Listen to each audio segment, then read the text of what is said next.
You've just been upgraded to first class.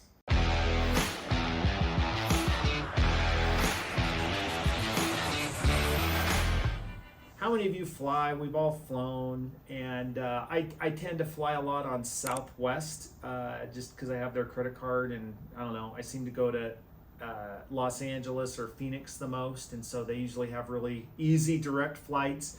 But if you've flown Southwest, you know that they have kind of a priority system.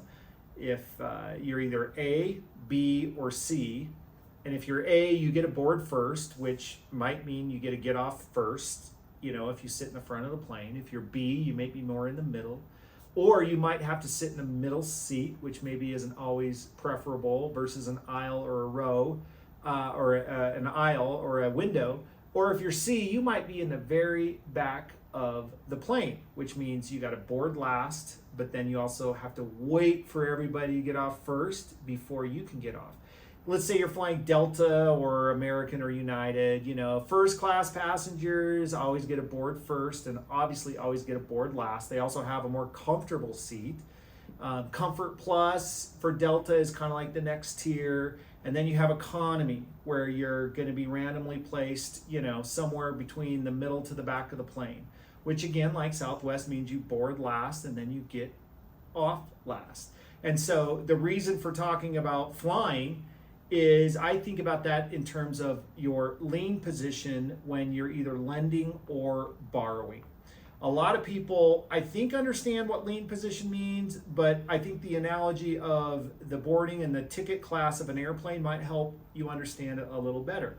Think about a first lien position. So a first lien position is that loan is recorded on title first. And that, like a first class ticket, means when you go to sell that property, you need to pay off that first lien holder first. Now, there are some exceptions to that, like property taxes, or maybe if there's a state or federal tax lien. But in a normal transaction, the property generally is being conveyed free and clear because the person selling it is getting proceeds from the sale to pay off their liens. And there's like one moment in time where they theoretically own the property free and clear. And then the new person coming on to title, the new buyer, if they're obtaining financing, they're going to get a purchase money loan, and that money is going to be in first lien position. And what does that mean? If you don't pay, you don't stay. You'll hear a loan officer say that a lot. It's kind of a funny little joke, but it means if you don't pay the mortgage, then through the deed of trust or the mortgage, you're going to get foreclosed and the lender's going to take the property back. You know, kind of like a first class ticket. You're the lender's buying a first class ticket, meaning they're the first one on your plane, which is the house. And if you don't pay, basically they can require, you know, you to land the plane and get off the plane, and you know they're in front of the line and they own that they own that seat. But what it also means too is, of course, that they're the first one on the property. They're the first one to get off the property when the property sells. So a lot of people get second mortgages. I've seen some people get a third mortgage or a fourth mortgage. So if you're getting a second mortgage, you're basically putting that person in, say, economy or comfort plus behind the first position. So that means that when you get off the plane, assuming that there's enough time for the first lien position to get off, or there's enough proceeds to pay the first position in full, they get whatever's left up to what their, you know, loan amount is. I've seen it where there's a third or a fourth position where at times there's not enough money to pay everybody off. So then what happens? That second, third, or fourth position, man, they're staying on the plane forever, and that plane's never taken off the ground again, and they're basically going to die there, meaning they're not going to get their money paid back unless they agree to take less than what's owed, which would be called a short sale. Sometimes there's not even enough money for anybody to get paid back. And where this might happen is, let's say the first lien holder forecloses, and there's a second lien holder, a third lien holder, or any junior lien holder.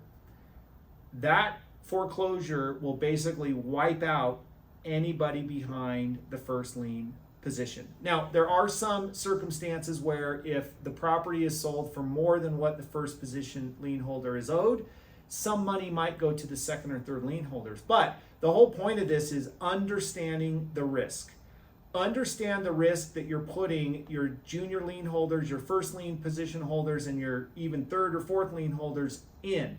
Because if you over encumber the property, somebody is not going to get paid, somebody is going to be upset, and problems will ensure. So I've seen this happen recently with a borrower where, sometimes this isn't on purpose. Sometimes it's just ignorance, or maybe they're bad at doing math. I don't know what it is, but where they will encumber the property more than they should. And there is a responsibility, quickly switching gears, if you're a lender, you've got to understand what position you're in. If you think you're getting on the plane first and you agree to buy the ticket, and it's not until you get to the airport that you realize you're actually in economy and you're in the last seat of the plane, you might start freaking out. So one thing you want to do is make sure you have title insurance, or you have you're aware of what other people are on that airplane, like who's got what ticket, who's in first, who's in second, what amount are they in for, so you can know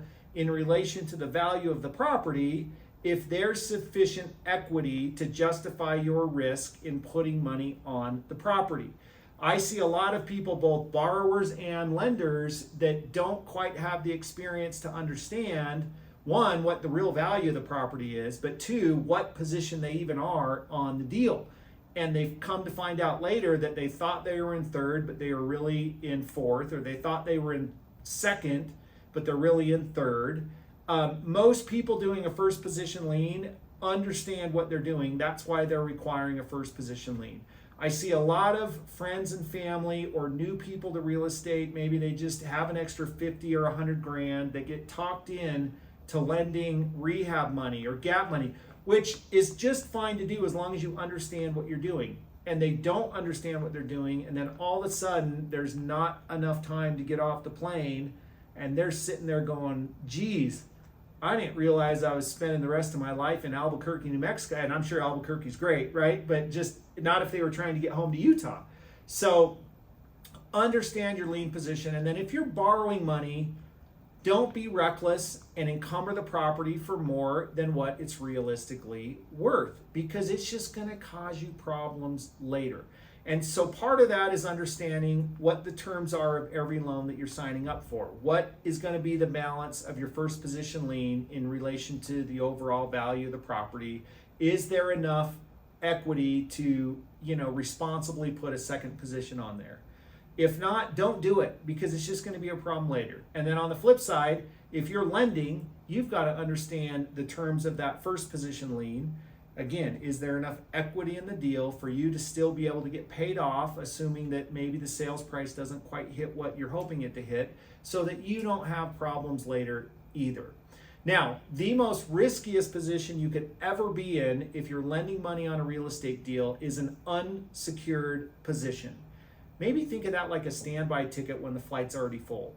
Like, there's no way you're getting on the flight, and if you don't have a recorded position on the property, you're really relying on a handshake deal with your borrower. And if you're dealing with moral, ethical, and legal people, you're probably still going to get paid back. But that's not always the case, nor is it always the case that the market's always going to be the same. I've seen countless people lose a lot of money by not securing their position in the right order, and or not even securing a lien on the property.